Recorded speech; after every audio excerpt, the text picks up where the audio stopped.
A Buddhist, a Catholic, and a secular walk into a bar. The Buddhist orders water. Attachment leads to suffering. The Catholic orders wine, remembering the wedding at Cana. And the secular orders whatever on tap. It's just brain chemistry anyway. 3 hours later, they're still arguing about whether the bar actually exists. Plot twist, they're all looking for the same thing, but only one has the answer. So I just listened to Duncan Trussell's interview with Bishop Robert Barron, and it got me thinking about this joke setup.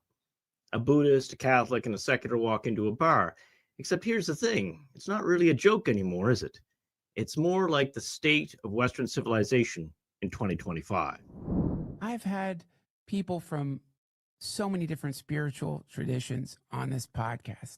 Shamans, practicing witches, practicing magicians. I've had rabbis.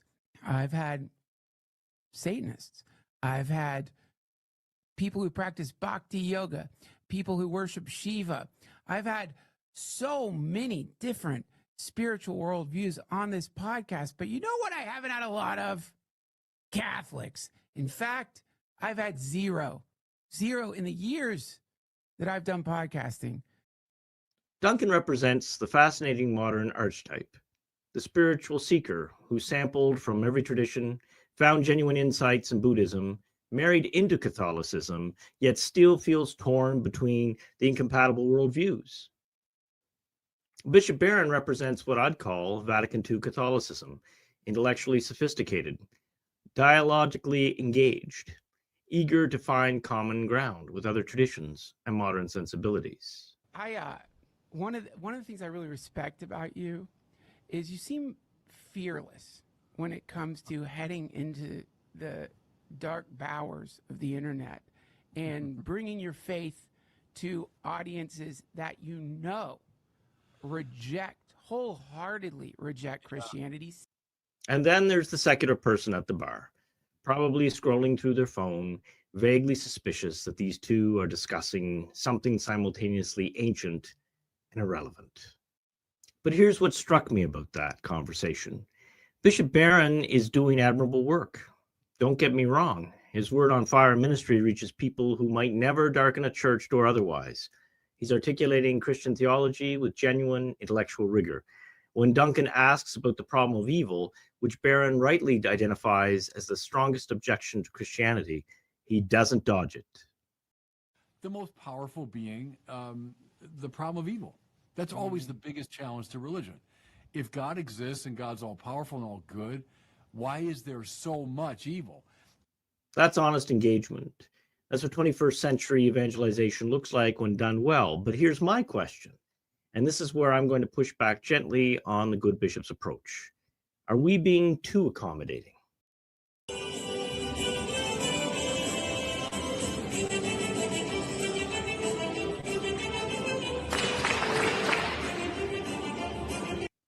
Listen to how Barron talks about Buddhism. He's careful, respectful, even finds points of contact through figures like Thomas Merton. Yes, sir, I have.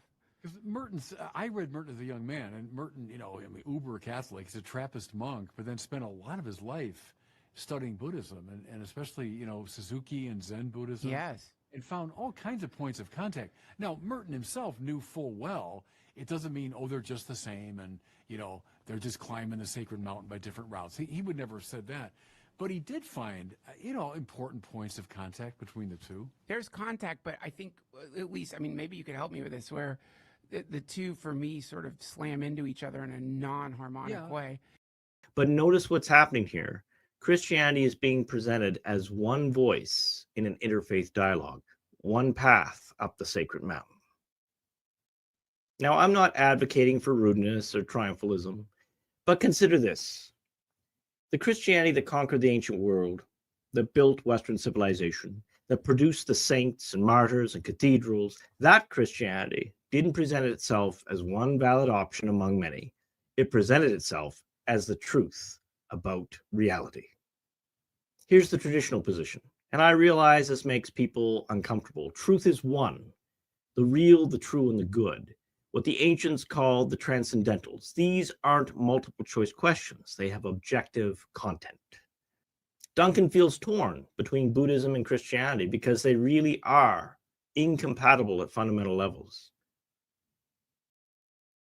That is, and this is a sort of logical breakdown of the problem. That's where I sort of run into a real interesting spot, because I do buy that.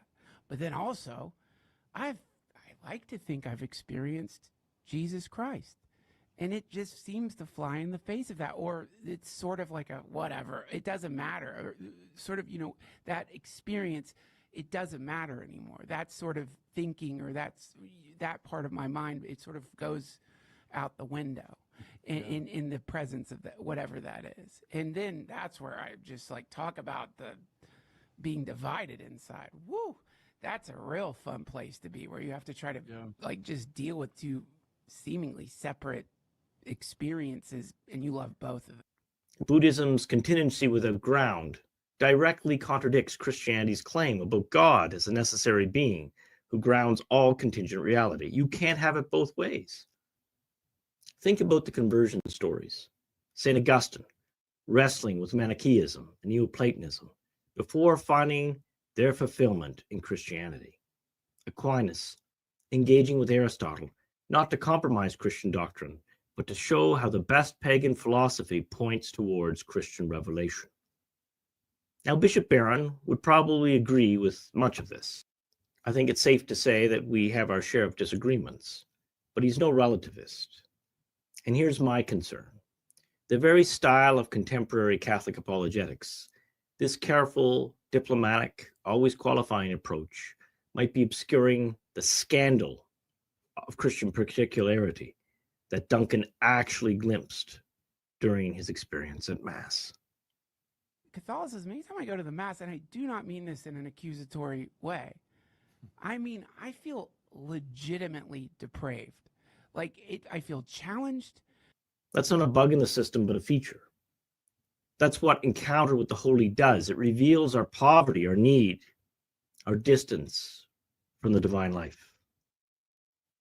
It's not uncommon for a person and their first encounter with the traditional Mass to encounter an emotional reaction and have their eyes fill with water and stream tears. But then Duncan immediately gets reassured. Right. There's no way that I should be here. This is... No, but I think that's completely getting it wrong.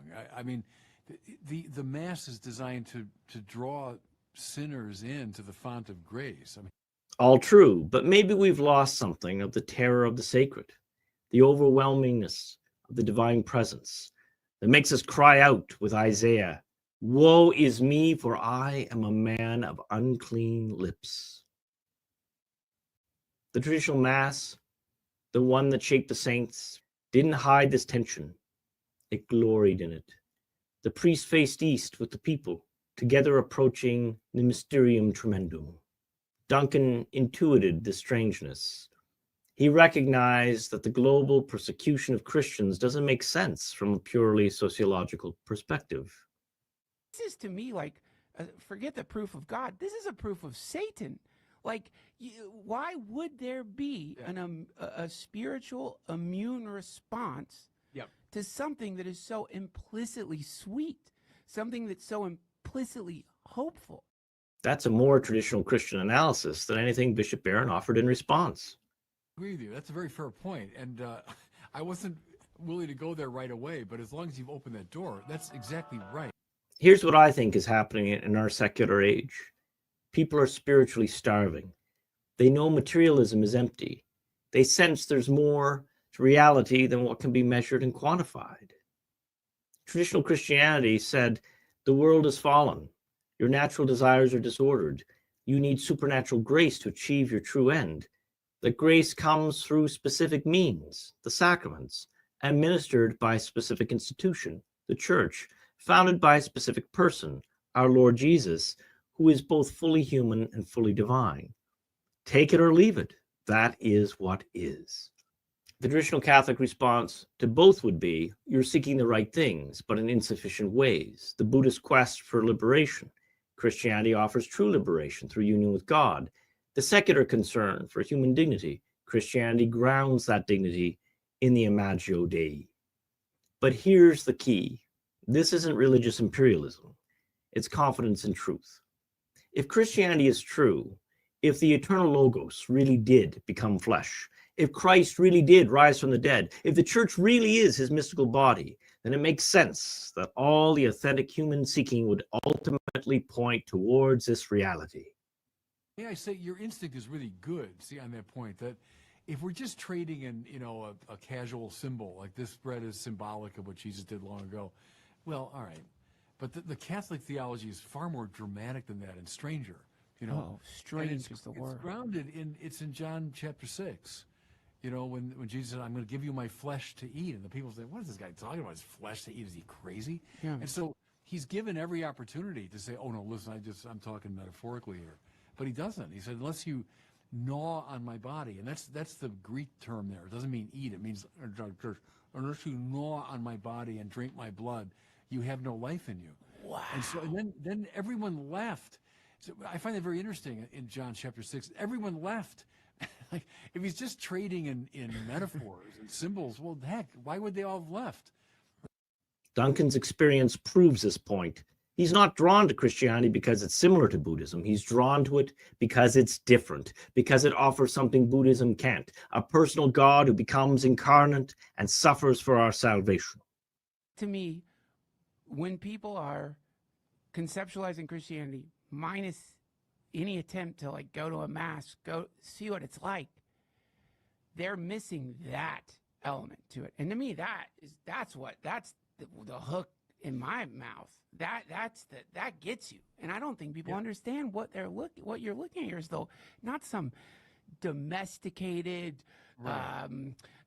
well pruned bush or something. It's wild. It's like a nuclear reactor in there or something. And I don't think people, that's why I love chatting with people like you and I talk about it on my podcast, is because what a wild thing to exist in the world. That's happening every Sunday. People are eating God flesh every Sunday.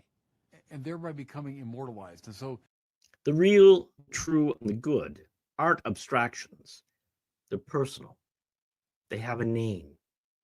And anyone who sincerely seeks them, whether they start in Buddhist meditation halls or secular philosophy departments, will eventually find themselves standing before the same figure who appeared to Paul on the Damascus Road. So, Felix, what say you? What did we miss?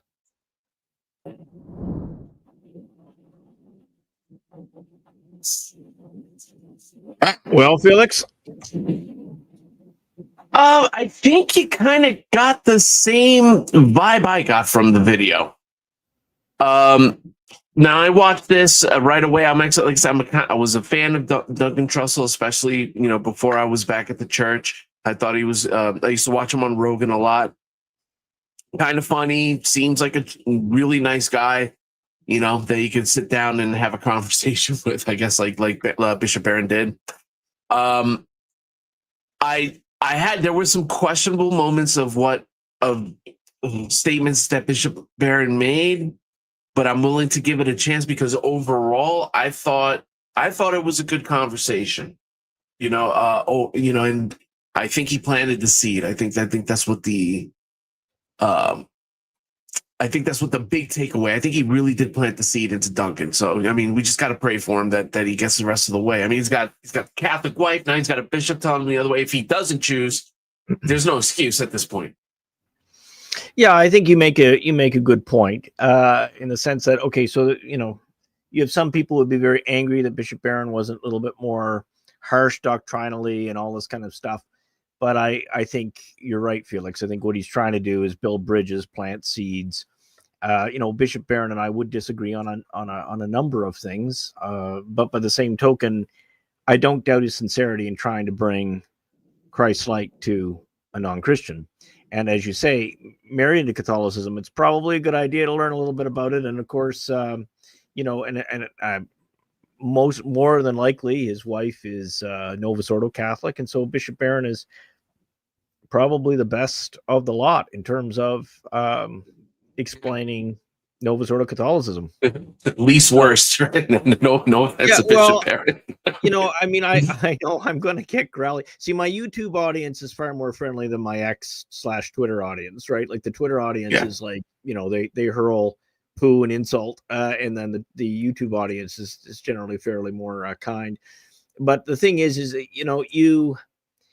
again, we're on uncharted ground as a church. God's going to do something with his age. I mean, it doesn't matter if you're secular or Buddhist or Hindu or various forms of Christian. We all sort of sense that the world's at the brink of a new chapter of sorts, both secularly and ecclesially. And, so it'll be interesting to see how this plays out, because,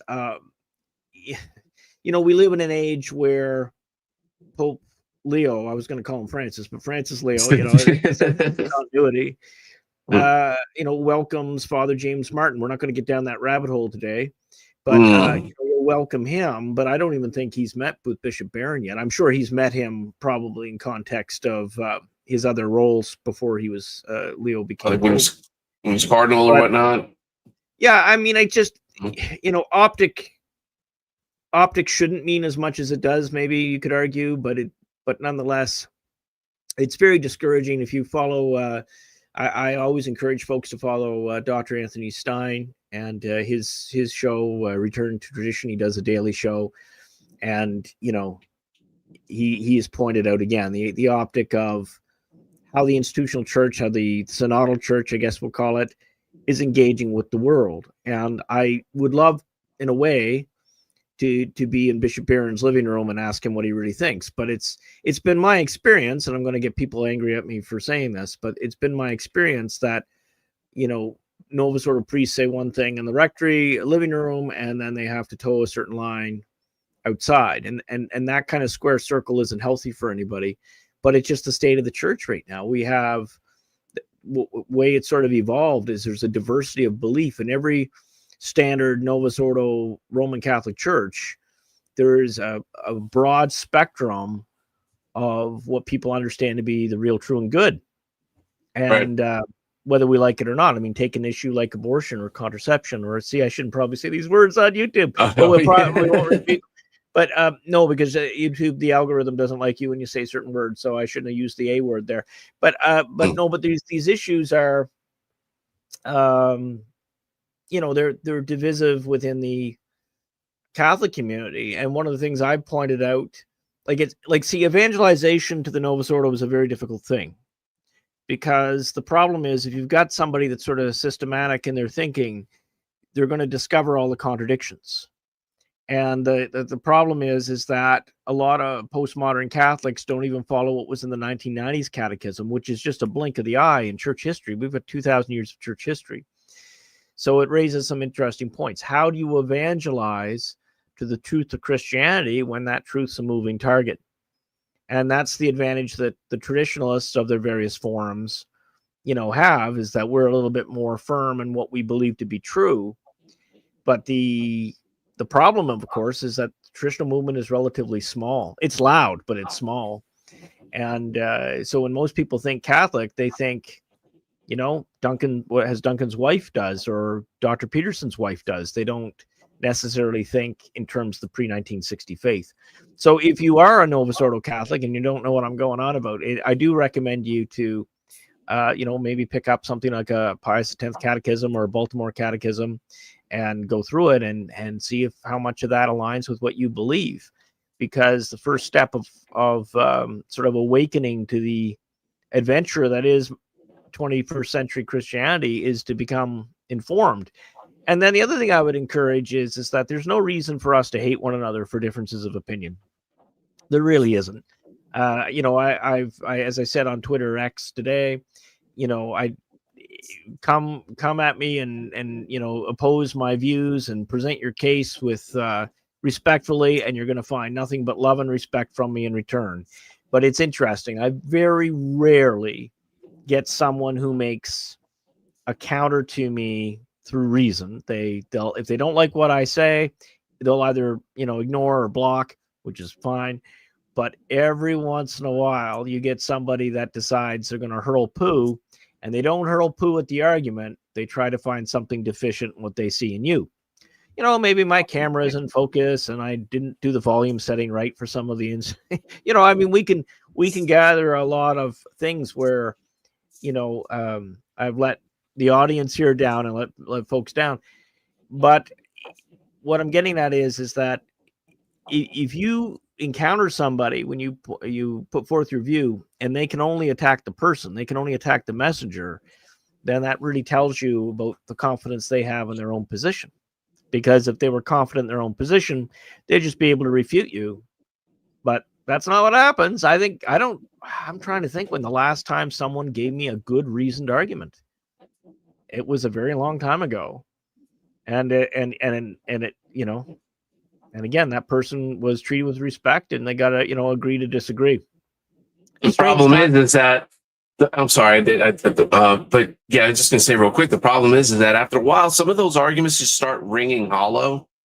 I don't know. For me personally, I do understand having these types of I guess objections when you're younger. But yeah, objections to the facts or just hurling poo at people. Objections to the faith. Yeah, when we get to hurling poo and all this stuff, all right. So I guess here we draw a fine line, and I'm sorry for the language, the P word right now, but the poo. Yeah.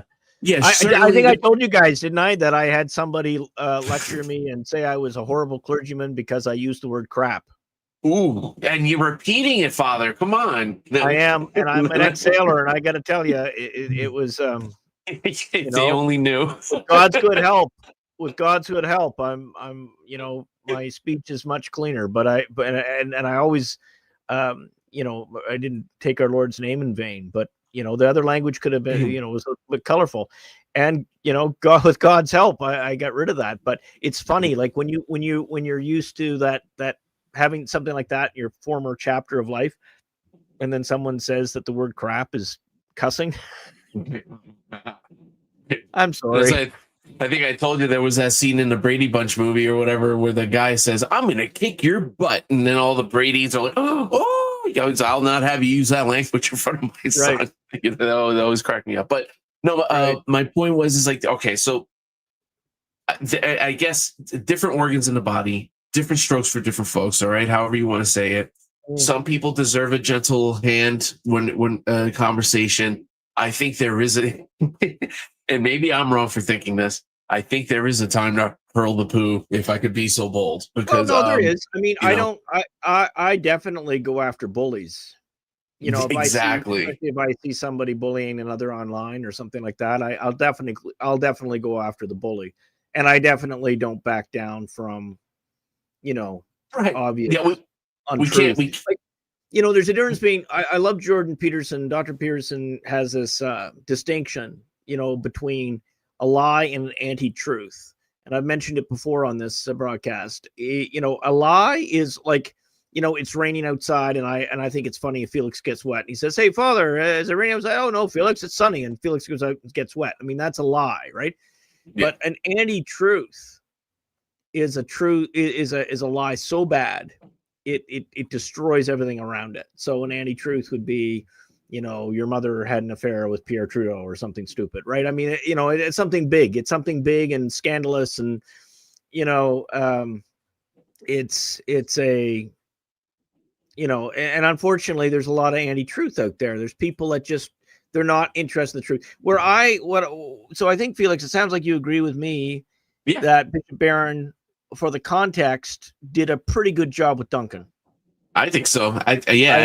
I thought it was a great conversation. And again, I did not agree with everything Bishop Barron said. Actually, there was a couple of points where it sounded like, I think he said it sounded like he was saying like that Buddha. I don't know. I maybe I need to rewatch it again, but it sounded like he was giving him a little too much reference or whatever. I don't know. Well, see, he's Vatican II, right? So I mean, again, for those of you who aren't aware, so Vatican II clergy tend to believe that other religions can sort of lead you towards the greater truth that's in Christianity, and traditional Catholics say, if you've been presented the gospel and presented, the reality of our Lord, the triune God, and you reject them, then you're toast. So I You're mean, toast regardless. so Yeah. we're kind of you know, that's the difference between a Vatican II priest and a traditional priest. But all that said, the way to get someone to that truth, I do agree with Barron Right. on this. You shift the gears, right? So someone like this Duncan fella, you know, I think some seeds were actually planted. So the trick after that is some follow up and just a little bit more clarity. And you know, the guy already, like, the worst thing you could do with a guy, like they say in sales, apparently, that you know, you don't, like, there's apparently some salesmen, they lose the sale, like they close the sale and then they go get so excited, they tell all these other features and confuse the customer, and the customer retracts the thing. Oh, I meant to think about all this new information you gave me. Yeah. And then the sales manager comes and hollers at the salesman, listen, shut up. When they say yes, shut up.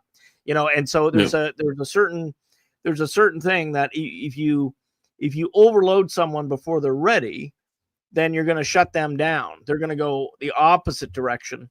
So, you know, there's an art as well as a science. The science is, of course, the catechism and knowing the truth.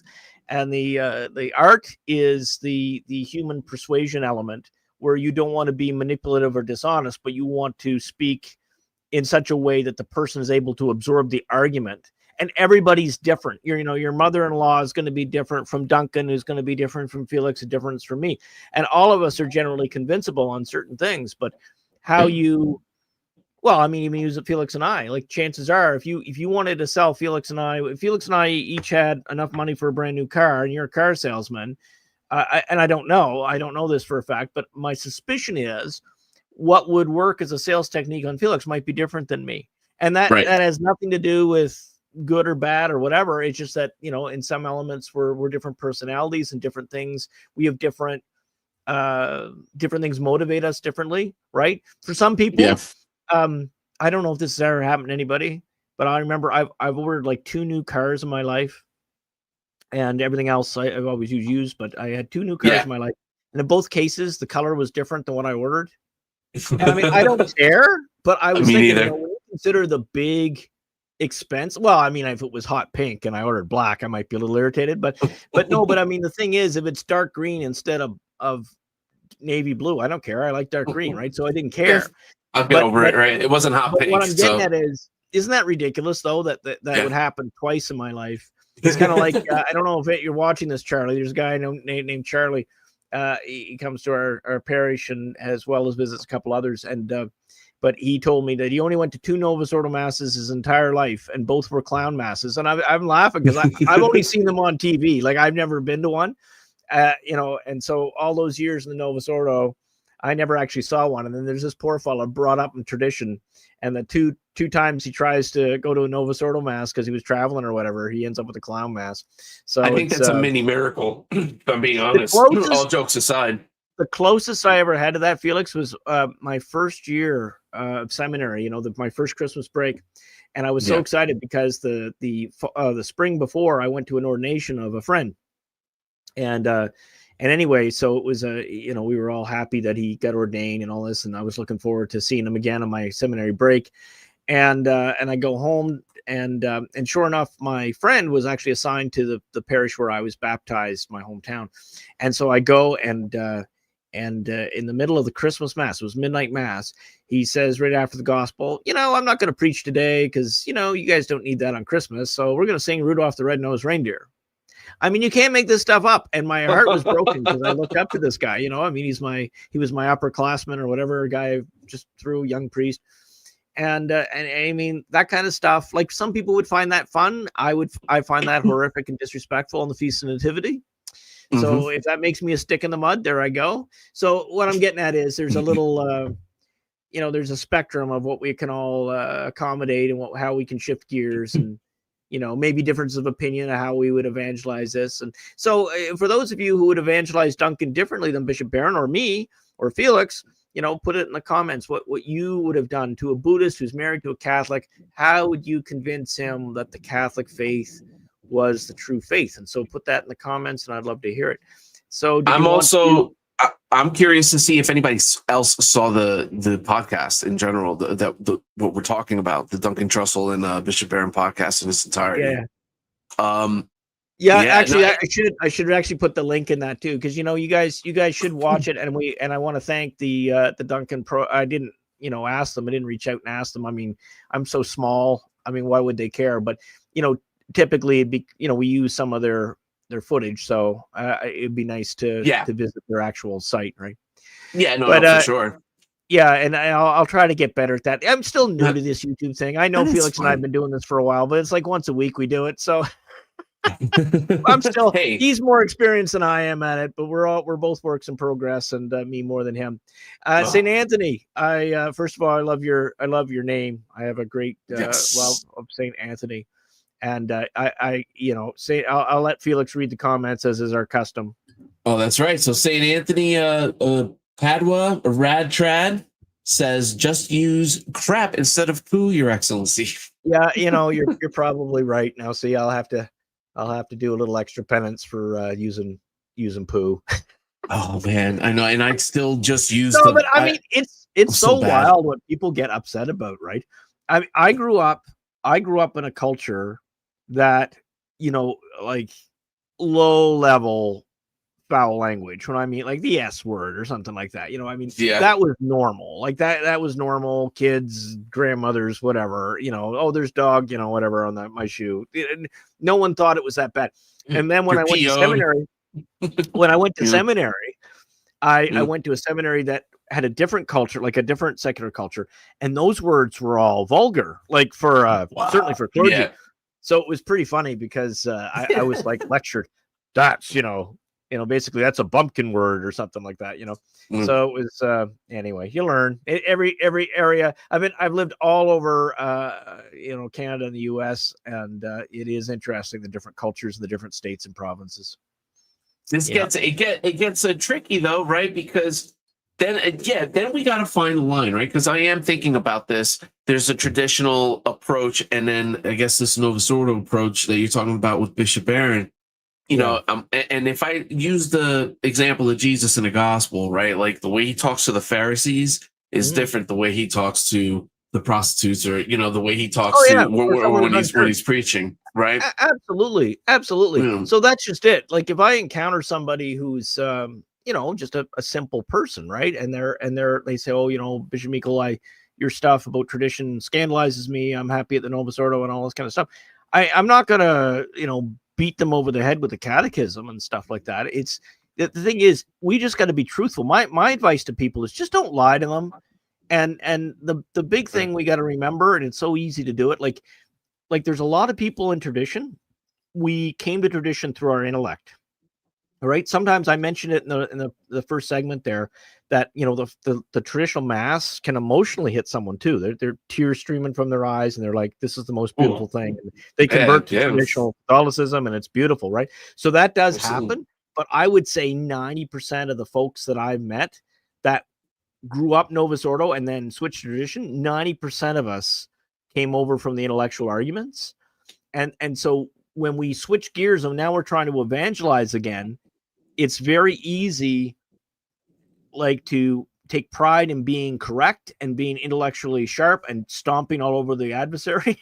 I mean, I get it. It's kind of like sports, right? Like if you're a boxer, if and you're of course you're in the ring to win. You're not in the ring to be soft, right? So I get it, but guys, like we have to have the zeal for souls, right? The salvation of souls is the primary directive. And so you shift your gears. So sometimes, yes, you're going to want to be very sharp in the academic sense. But the thing is, and also if your work is going to be read elsewhere, so, you might be dealing with someone on Twitter X. Well, other people read your Twitter X, right? So yeah. I find 90% of my critics, and if you guys, anybody here is also on Twitter and you find this as well, like please chime in and share. But I find that most of my critics on Twitter have like less than 100 followers. So I think one or two things going on. Either they just started an account and they're just trying to, be a little scrappy, or more likely these are alt accounts, like somebody that's is civilized ordinarily, but they want to hurl hurl stuff at you. I guess sport or whatever. So sometimes I engage if they have a good insult or something that I think is a reasonable thing of confusion, then sure, I'll answer it. But I mean, after a while, I get a kick out of it. It was a guy there today. He asked me some questions, and I answered them. And I also asked him questions in return. Well, he wouldn't answer any of mine. He just wanted me to answer his. And I'm sorry, you get 80 followers, and you won't answer my questions, so you're not dealing in good faith. And so if you're not, don't waste your time with these people unless like it's shake the dust off your feet or pearls to swine, unless you think some of your common readers will benefit from the dialogue. And if you're lucky, the best case is you've got respectful pushback, because we don't want to drink our own bathwater either, right? I don't claim that I'm infallible or that I received golden plates and I have the message of I don't. No. Goodness gracious, we're just trying to get ourselves to heaven and be faithful and to seek and align with the divine will. And the common ground, right, in the restoration, this is sort of my message. Like every sort of trad group has its message or theme. My main theme is, guys, right, what do we share in common?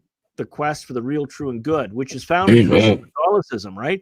But the thing is, if you keep it based, the common ground is the search for the real, true, and good. That means that secular allies are part of that too. And over time, they sort of absorb this traditional stuff by osmosis, and you plant those seeds. They're curious. They research their own. I'll tell you right now, it's more likely that you're going to win a convert with God's help by planting the seed and have them research it on their own. They on their own read the Fathers of the Church. They on their own read the Baltimore Catechism. They on their own read the council, the catechism, the council of Trent, or whatever. They on their own discover what an ecumenical council is and what de fide means. If they do this on their own, God wants them, and it's fine. But people don't like being told. They don't like to be looking stupid. So again, in an evangelization sector, if you're concerned about the soul, be more concerned about the soul than being right or looking clever. And then say a little prayer. It takes you 6 or 7 seconds to say, right, Lord, okay, help me to deal with this person. How do you want me to deal with this person? And sometimes it is smacking them around figuratively with the catechism, but most times it's planting seeds. I tell people, plant a couple seeds, 1 or 2 points, change the subject, leave it alone, and then make a point of seeing them next week, right? Like a little bit every week, right? Because that way you can tell too whether they're engaging with it. But if you just give away the whole store and fire all your ammunition with one blast, that person's not going to be receptive to talking again. And you want to get them to the point where they're asking questions, and you want the hard questions. Like the great thing about the Duncan Barron thing, Duncan allowed himself to appear. I don't want to sound sappy. I hate sappy, but he appeared a little vulnerable. You know what I mean? Like he shared some honest stuff, right? And he's real open. Right. And in humility, he just let that be broadcast. Right. So, that's pretty impressive. But it's when people bear that vulnerability, the evangelist will never stomp on that flickering flame. Right. Exactly. Right? Look, I'm so much smarter than you. I'm not like I don't feel girly about this kind of, it's the weird things people get themselves. All I know is if you don't convert, you're going to hell, and they just like throw the mic on the ground and walk out. But okay, he's right. But if someone asks you, right? Okay, so that's I'm so glad you brought that up. What Felix brought up is so important. So I recommend you don't lead in with, if you don't listen to exactly what I say, you're going to go to hell, right? That's not normally the big selling point on that's like asking a date to marry you on the first date. There's a build up to talking about that stuff, right? Yeah. But the thing is what you can say. Now, if they ask you point blank, never lie, never whitewash it, right? So if they say, hey, in your belief, if I am aware of that the Catholic Church is true and I reject it, am I damned? And my answer to that is that, well, unfortunately, I'm not going to commit the sin of presumption and tell you what your judgment is. But what I will say is that you put your soul in grave risk, because we are all judged about what we do with what we've been given, right? That's one of the reasons why our Lord says don't judge. People misquote that and misinterpret that all the time. You're supposed to judge evil. You're supposed to judge sin. What our Lord is telling you, you must never judge is the disposition of another soul. You can't presume the judgment that belongs to God alone. Now, you can warn people. Like, okay, so here's the question. If I drive off the road, will I die? You increase your risk. What's the answer? Exactly. The answer is it depends. So I go off a Yeah. mountain road, you know, I mean, and If you I'm driving jaywalk. recklessly, and oh my goodness, I don't know if any of you've had the occasion of driving on mountain roads, but I've been on some really thin ones. Wheel half hanging over the edge. It's pretty wild. But anyway, Ooh. you know, rocks falling off, and you're like, you're Oh, looking at thank like you. thinking you're in a Pink Panther cartoon or something. Wile E. Coyote. You see him going by with an anvil, and you know you're hooped. But no, but I mean, the thing is that you want to shift the gears to the person you're talking to, and if you truly pray to God, how do I reach this person? God won't refuse that prayer. He'll let you know. And some of this evangelization stuff is practice too. You got to fail a couple times before you start knowing. But you know, I in my zeal, my seminary days, I read. Now I'm going to date myself. So some of you guys who've been in seminary as well, I know we have a couple viewers that are ex-seminarians and moved on to other things. But you know, in my era, which was the JP2 era in seminary, the I loved the Catholic Truth Society, and I would read Frank Sheed and Maisie Ward, the apologetic tracts and their lesson plans for the Catholic Truth Society, and I actually tried it. I did street preaching at a subway interchange, and I was like the crazy Catholic fool, and I just tried it just for fun because I thought, jeepers, you know, I it was really out of my comfort level, and that's why I did it. I thought, Lord, let me bear this crazy for you, you know. And what I found, the only people that would talk to me are Jehovah's Witnesses and Hare Krishnas. So there you go. I was not a successful street evangelist. But anyway, Yeah, no. I see Norm has something to say there. Yeah, Norm has a really good one. But before that, and just to let Bishop Haggett that he's that I can hear him. You know, that's for Father Haggett there. I hope he's doing well. Oh, okay, good. Yeah, he requests. So Norm says, recently I realized that it is a helpful thing to learn the different types of logical fallacies, like ad hominem, which means attacking someone's character as a way to dispute what he says. Yeah, Great term. And now people, the cool philosophers say, "Oh, you're gonna go ad hom on me now." Yeah. You know, Norm, I couldn't agree with you more. Like there's a whole study of a good argument, right? And learning all the fallacies and stuff. But it's funny, I have a friend and you couldn't get 6 words out without him accusing you of some sort of fallacy or whatever. And that kind of ruins the mood.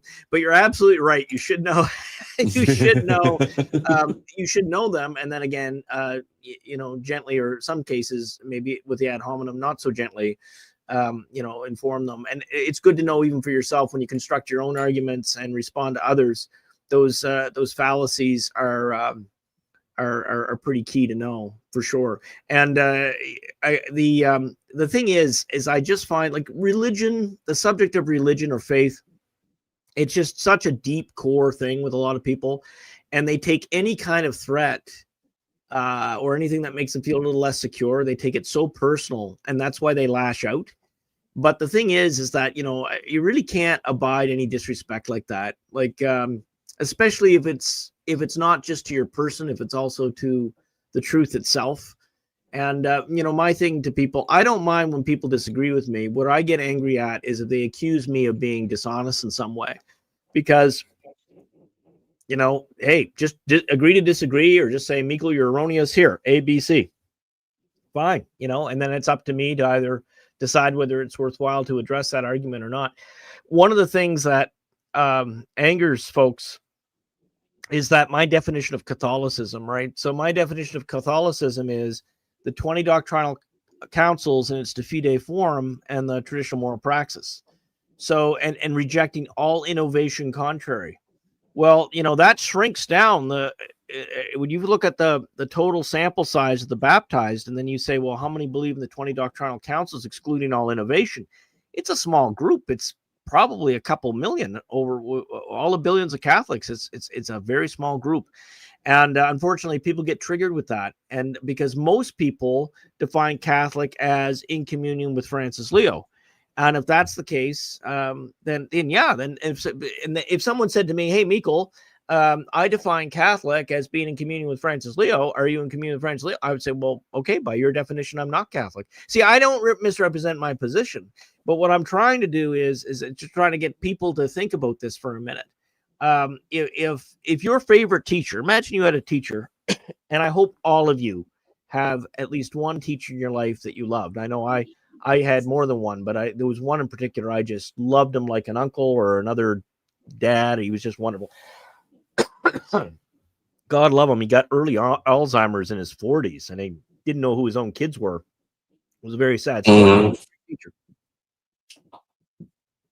Anyway, the thing about him is, so if I love this guy like he's family, and all of a sudden he tells me, "Hey, water's dry," am I going to believe him, even though I love him?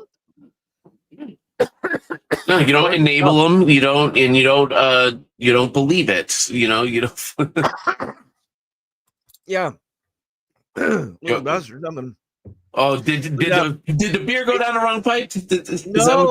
Oh, okay. I don't know. I'm not sick, but I must have. I don't know if it's dust or what it is. Maybe it was bubble beer or something.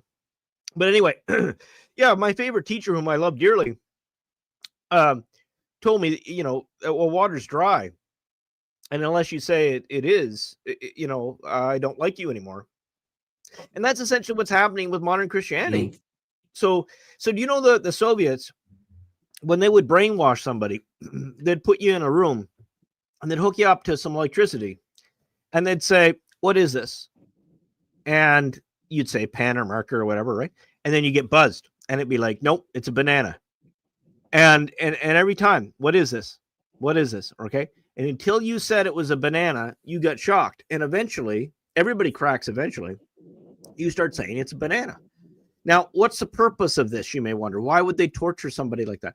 The reason why they do that is because they want you to let go of this idea that some things are objectively true. Because once they can break that in you, you're formable into anything. And this is the problem with modern religion in general and Christianity in particular. The West is going through an unprecedented attack, spiritual attack, both in the church and in the secular realm. And, it boils down to that only the traditional movement has called out the error in the ecclesial realm. And love them or hate them, you don't have to love them. But only President Trump has called out this mess in the secular realm. And so here we are. And so people are awakening. And we could give you, a million examples. But I'll tell you right now, again, some of my traditional friends are very hard on Benedict XVI, and understandably so. There was some issues with Benedict XVI. But, at least he acknowledged that the old faith could never be called unholy or something less than. And that opened floodgates. And now all of a sudden people are trying to kind of research this. And I was talking to a friend there the other day, and we were talking about how, 20 years ago, most people you were talking to thought that the old Mass was simply the new Mass, but in Latin and facing the people. And they didn't realize it was a totally different liturgy, a totally different Mass, right? So when people were sort of red-pilled into that, they learned how different it was. It really woke a lot of people up. And you're not going to put that, you're not going to unring that bell. The traditionals are not going to go back to Novus Ordo, right? As far as thinking that it's equal to, it's not. And again, I'm going to offend some people, but it's, I used to think that it was something that we could just sort of like coexist, and then the Holy Ghost would inspire likely tradition to overcome the Novus Ordo and just quietly die out. No, Jeepers, man, they're not going to go that route. They're going. So now I realize, no, it all has to go, right? Like it all has to go. And the first step is they got to name it properly. They can call it the Pauline Rite, or they can call it the New Rite, or whatever they want to do, but they really can't call it the Roman Rite, honestly. And that's because it's misrepresenting. It's saying that those two masses are the same. And they'll say, well, they both have a valid consecration. Well, again, some of my Sadie friends would really disagree with that one. But whether that is the case or not doesn't change the fact that the manner in which the offering is offered is substantially different. And again, I'm sorry, I'm really on a rabbit hole again, but it impacts how you evangelize. So that's where the rabbit hole started. So we got some comments here. Lee, this might be the comment of the night. Are you coughing because the water is dry? That it might be one of the, Right. one of the funniest comments. Lee, I just let that hang there. Lee was my benefactor who got the beautiful pint glass that said "Down the Rabbit Hole." So yes, when the new camera is set up, or the new not instead of the camera, I might use the same camera there for this, but I'm going to have Felix and I are going to work on a couple little vignettes that we can just put at the bottom of the screen. I got a couple little things already. I had to do it. I can't say I probably only watched like 3 Simpsons episodes in my entire life, but the one that I laughed was "Let the Fools Have Their Tartar Sauce." So I have that on a transparent background for jokes. Let the Fools Have Their Tartar Sauce. And what's the other one? What else did I get? I got the dancing synodal seminarians on transparent background. They're doing their little dance. I put fire flames behind them, but that's all right. It's all in good fun. I don't wish them any ill. But I am going to make fun of it. Hey, if you're going to do disco for the synod, then you're opening yourself up for that. Yeah, all right. So we got some other ones. So St. Anthony says, I am one of your Sede followers on X. Oh, awesome. Yeah. How awesome. Welcome. Yeah, absolutely. So the way I look at it is, as St. Anthony, our friend here probably knows, like, I'm not against the Sede position. I think it's very reasoned. And in fact, the only thing, where it's different, we can all, first of all, where our agreement is, something's really wrong, right? Like whatever. Something's really up with the papacy, and it's like when Francis came, and I can prove this, right? Like, so imagine I had a secular friend, right, who was talking about Catholicism and the papacy. It used to be that if someone said, like, if someone asked Felix, does Father like beer, and you can answer, well, is the Pope Catholic? Like, in other words, it was a statement of obvious. Well, with Francis, it was actually a real statement. Like, well, I don't know. Yeah. Right. And so so our Sadie friends, for example, show a problem from John the 23rd on, right. And so the thing is that, for various reasons, a lot of people wouldn't even consider there was a problem until Francis, because Francis was just a bridge too far. And then the problem with Leo is Leo's basically carrying on Francis, and especially through his appointments. I mean, he's a nicer Francis. Someone described the Leo effect as he's going to just take it slow, and he's going to be kind, and he's basically just going to cement all of Francis's changes. So that's probably the strategy. So my thing is, I will concede that the Sedes might be right. They have a reasoned argument. Have a case. They definitely have a case. Where we see, my suspicion, and I'm convincible, right? But my suspicion is that the real defection probably came at Paul VI. And see, I don't see anybody else with that narrative, and so I'm the odd guy out. Like, the defection I see is when he surrendered the tiara. I think that had spiritual effect. I don't think it was just donating a hat that was the problem. And he made this speech basically surrendering the church to the UN's trust, right? And it's all on the Vatican website. You can read it yourself. Paul VI addressed the UN, and read that carefully, because it'll be a real eye opener for those of you who don't normally involve yourself in church politics. I mean, it's on the Vatican site, so read it. And so the way my thing is that I'm trying to. There's already some very good Sede bishops that are leaders in that that school of thought and charism. And then my hope or decision is that I kind of, my charism is I try to appeal to all of those who quest for the real, true, and good. Like, my tent is broader. So most Sede bishops, for example, they want to help people find true Catholicism and the Catholicism without the defilements and that kind of thing. And not that I'm opposed to that, but what I'm saying is the emphasis is different. The emphasis for me is I'm actually trying to reach out to seculars of goodwill, or people that are baptized but lapsed in their faith, and they go into a church and they say, this is a bunch of garbage, it's a waste of my time. And those are the people I want to meet.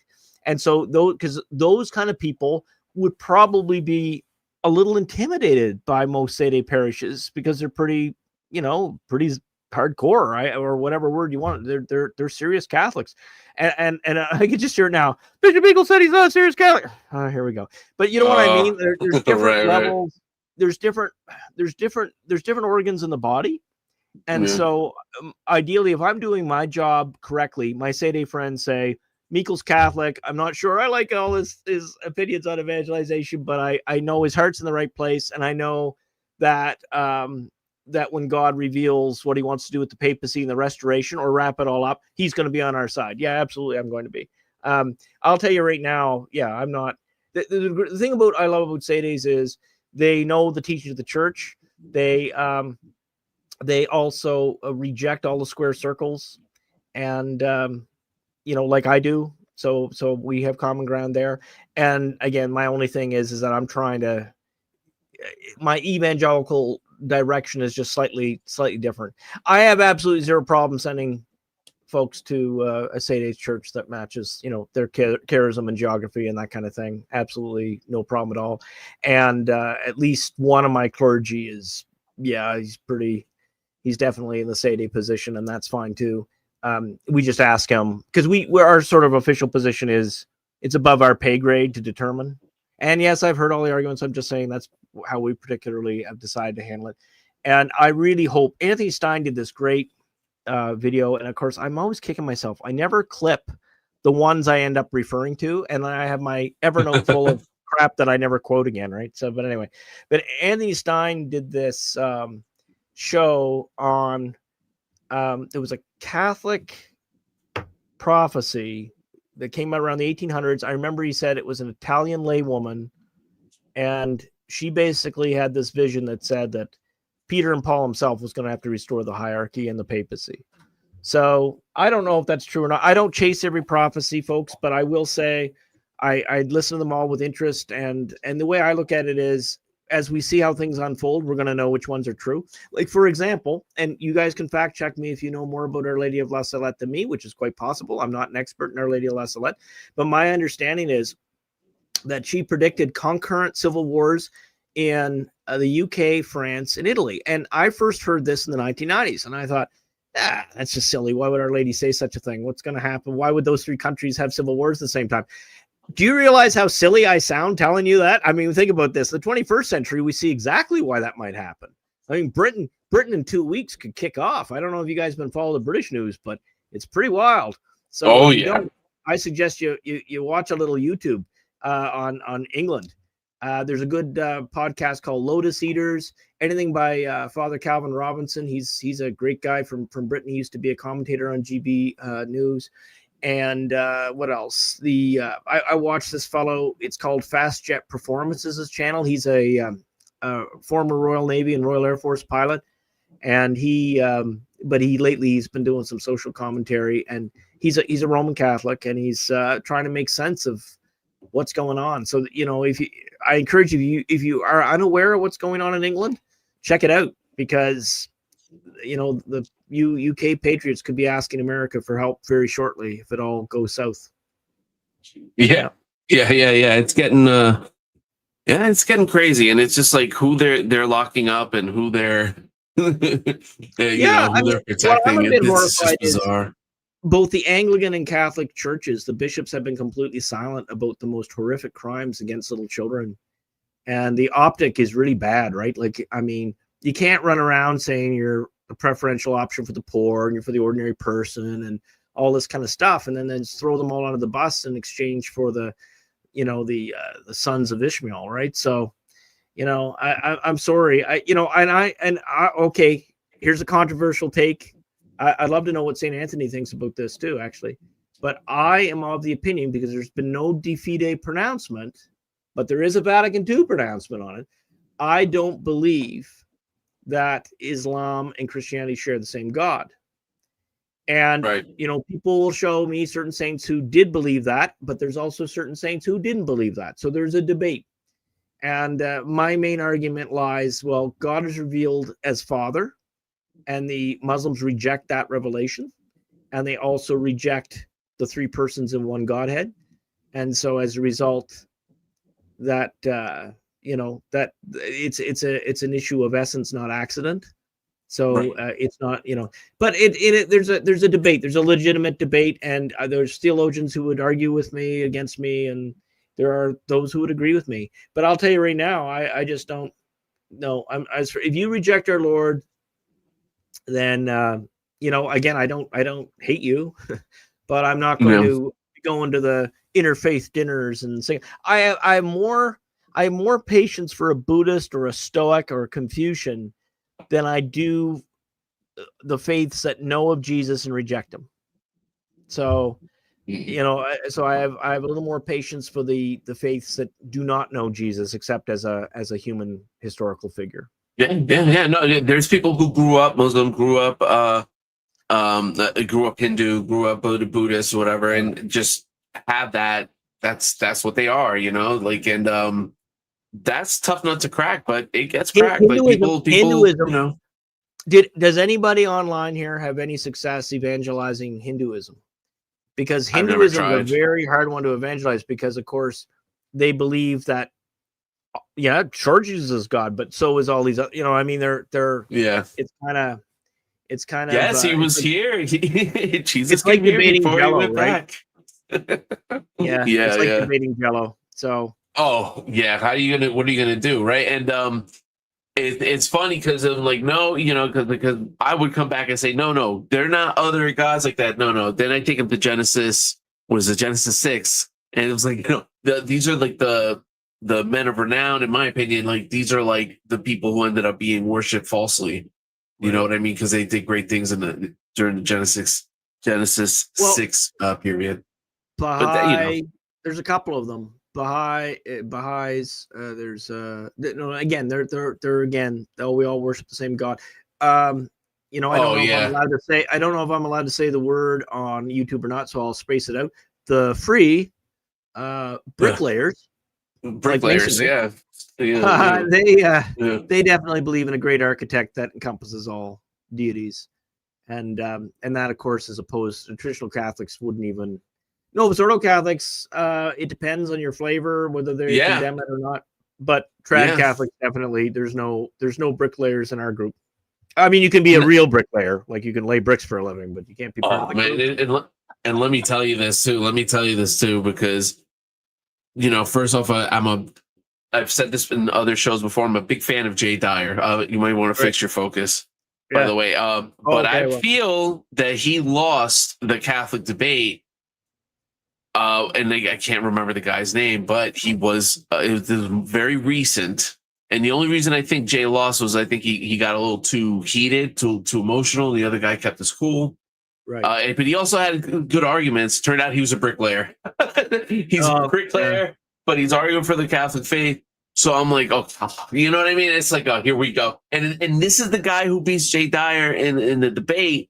And by the way, I also know that's a matter of opinion. There's other people who think that Jay Dyer won, which, I get it. But I've seen Jay Dyer spank countless Catholics in debate. Like, I don't even know who put it out there. I should get you to send me a link and I'll look it up, look him up. Yeah, him and Andrew Wilson. Andrew Wilson. Yeah, I know Andrew Wilson. Yeah, right. I think they're buddy. I'm not sure, but they essentially they do the same things. They're Orthodox. Debaters. And they're really, really good.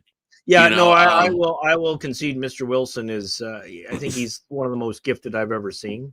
Yeah. And I think Jay Dyer might be better than him in certain instances. Oh, really? Yeah, I'd be interested. Yeah. So you gotta know your strengths, right? Like the only way I'd ever agree to debate any of these guys, it would have to be like a written back and forth.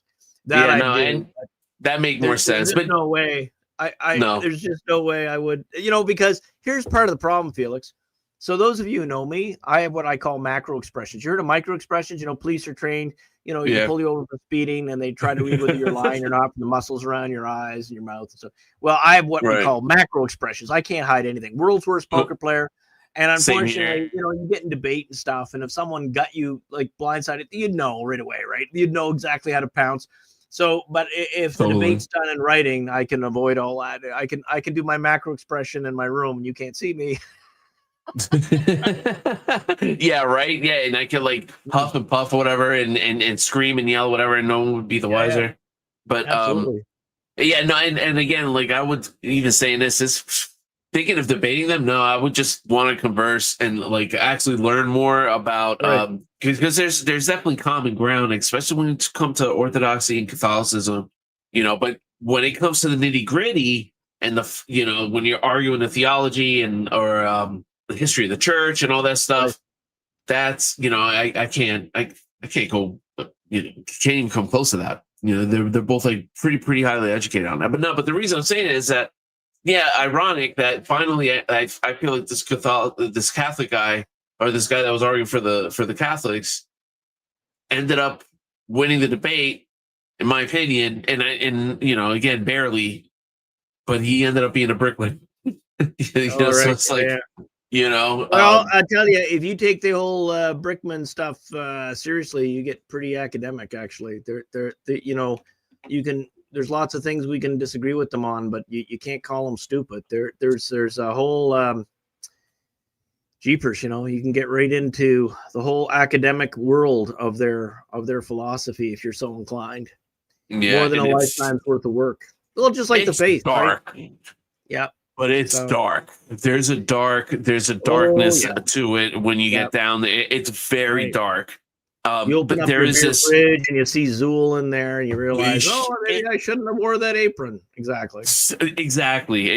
And what's crazy about it is that it's like kind of infiltrated everywhere. That actually wasn't my thought, but that is also true. You don't have to be a formal member to be a believer of it and not even know that you are, right? Like it's the beliefs, the teachings have permeated so much. Oh, yeah. No, I remember my point. I think the problem, they become real knowledge seekers, and that's kind of like one of the appeals of being a bricklayer. Sure. And also they appeal to natural law of virtue for the most part. I mean, there is sort of a program of self-improvement in it. So from a secular point of view, there's an attraction to it because, there's some bricklayers that are probably more moral than some practicing Catholics, right? So they how use sad is that?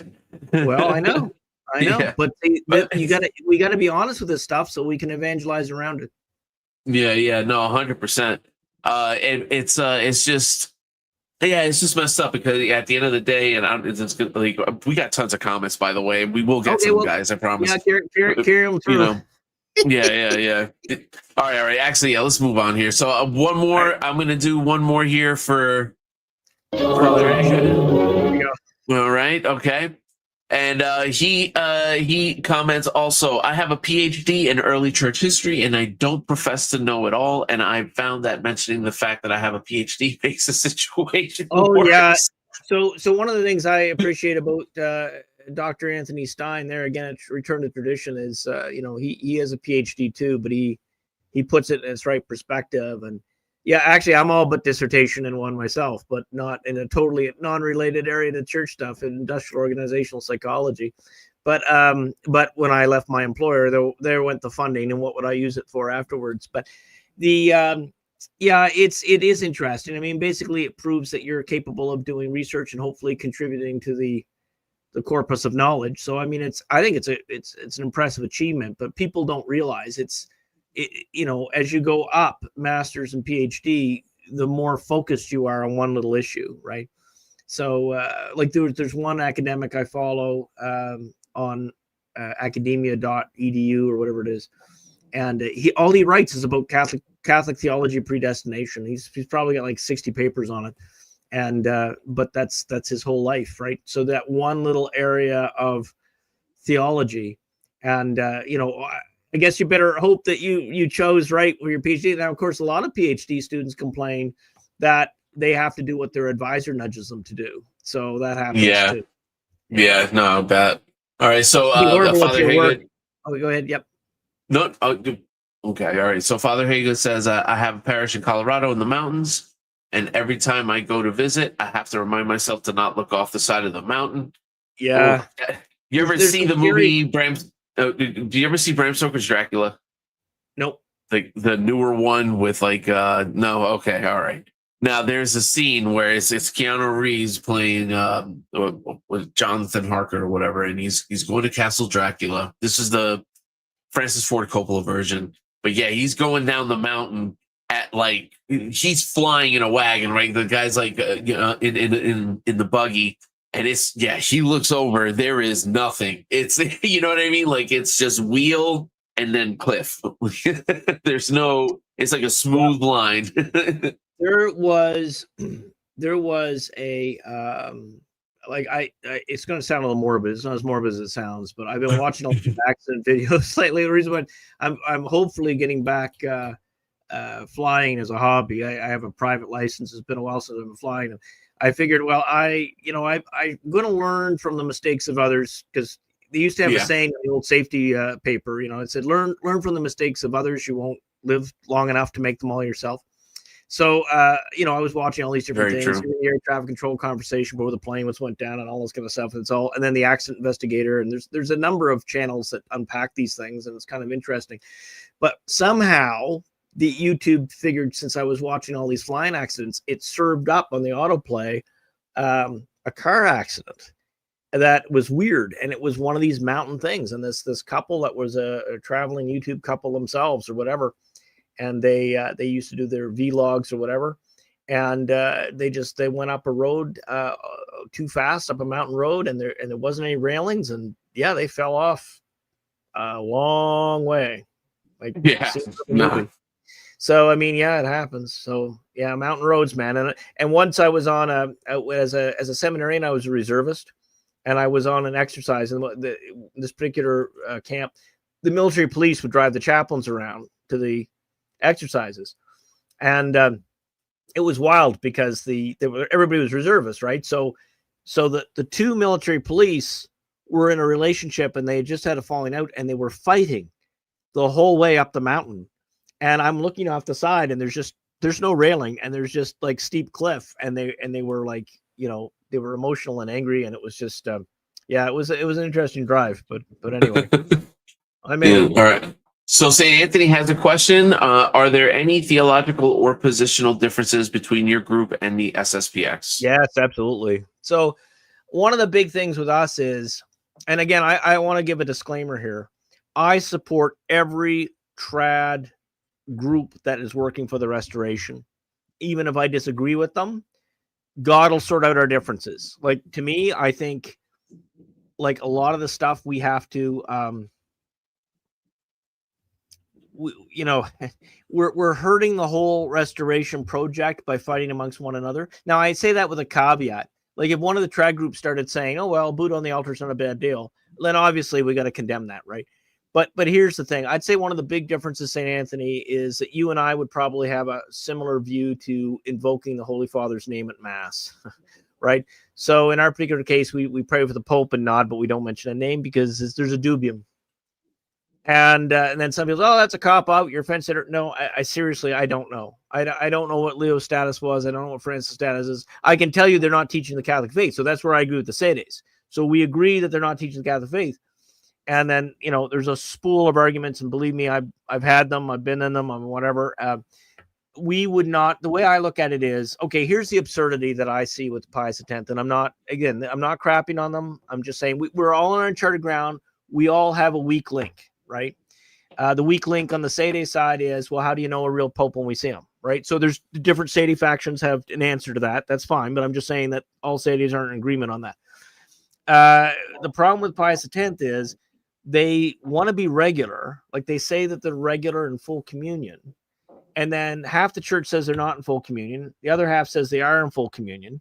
There's evidence on both sides of that argument. I'm trying to figure out why you'd want to be in communion with Pachamama. So that's my question. And then the second thing is, if you're going to invoke the local bishop and the Pope, then you are pledging your obedience to him, right?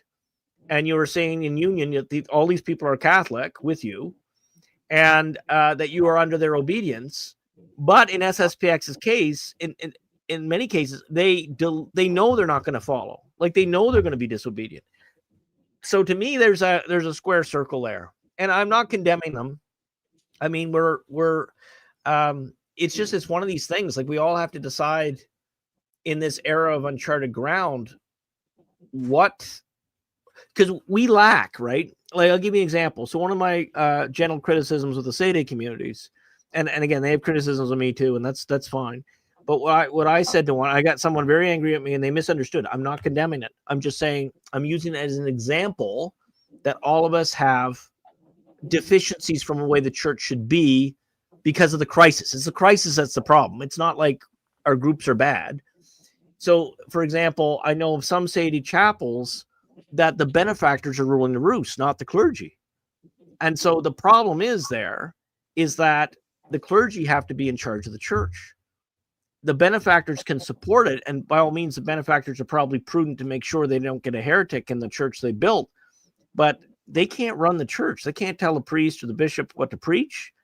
I've lost benefactors over this issue. I've lost benefactors over refusing to change my, they wanted basically implicit editorial control over my sermons. Like, I don't think so, right? That's not how Catholics understand the three munera of the clergy. So my encouragement to the Sede groups is we have to, it's been 60 years. It's time to organize with a Catholic ecclesiology.